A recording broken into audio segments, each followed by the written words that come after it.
Hey everyone, welcome back to the channel. Double D Guitar, it's me, Double. I've got a Charvel because heavy metal and all that is Charvel mix pretty darn well. Why do I say that? Well, today I have the Boss HM-2W craft version of the heavy metal pedal. Reissue of an 80s pedal.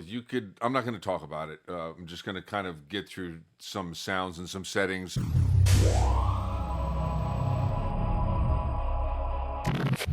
It's got quite a punch. Back in the day, this thing into any amp, like a PV or anything that was common for guys like us to have, it just, all of a sudden, you were just ripping some stuff. You know, you could play like this Dawkins song, or you could play like this Dawkins song, or you could play like this Dawkins song. Well, anyway, you get the point. You could get a lot of tones. You could get a good variety of tones out of it. In fact, David Gilmour used one, and I did a video of the Behringer version of this circuit, and you can find that up in a link right there if you'd like to see it. And maybe I'll shoot this and that out in an upcoming video. But for right now, I want to kind of use this in an old school track. I found a track today that I really was digging by Dopez Tracks on YouTube. He comes up with some really cool jam tracks, especially some old school rockin' ones, and this is old school right here. So that's one of the things I want to get to. But one of the things I really like doing with something like this is kind of getting a chunky, beefy sound that doesn't have too much sustain, that just kind of has girth, you know, and then adding some stuff to it. I like to hit the front end, or before this pedal, I'll have a Wampler compressor, the Ego compressor, and I'll also have a TC electronic mini spark. The two of them pushing the front end and smoothing over the guitar a little bit gives the pedal a different sound and a different feel. And I'll try to demonstrate that as best as I can. You know, it's good to kind of set up something like this that's just a good chunky rhythm sound, and then add to it. And that's kind of what I feel about a lot of distortion pedals. It's good to find a bass, and then when you want to lead or do other stuff, you have something that you can add to that sound. The way I have it right now, I'm going to start off in the standard mode, and then at some point I'll probably switch over to custom mode just to hear it. But I kind of like the standard mode. I don't know, I can't decide. I like the standard mode and I like the custom mode. Look, this pedal is kind of, it's an acquired taste, or it's just something you just plain old don't like. It's got a top end that's present. You can dial it back.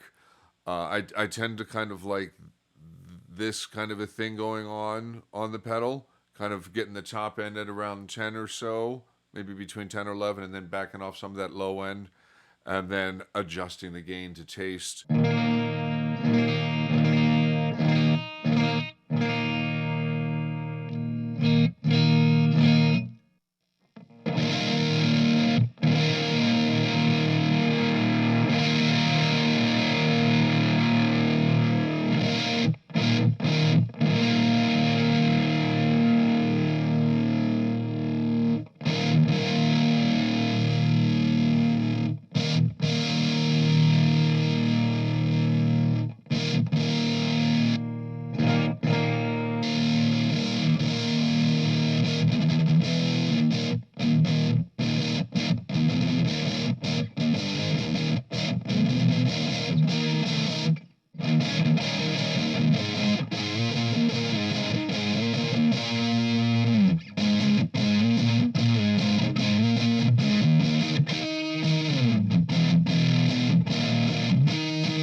And all in all, man, I mean, it's the heavy metal pedal.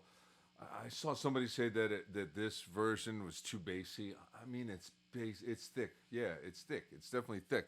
And these aren't like bass and treble. They're low and high mid-range contours. So there's already kind of like a grit, top end grit, and a bottom built into it. That's like there, you know, and it is what it is. But you can really start to dial in and tweak all sorts of stuff. But you know, I dig it. Yeah, I'm glad I grabbed it. I'm glad I'm going to keep it. I'm not going to swap it around or anything. I'm totally glad to have it. It's probably not going to end up on my main board, but I'm going to keep it right on standby all the time to mess around with. And I'll do a shootout. I'll do this and the Behringer version of this together. But real quick, this was my favorite sound. And anyway, thanks for being here at Double D Guitar. It's me, Double, and that's the Wazacraft HM-2W from Boss. All right, take care, you guys.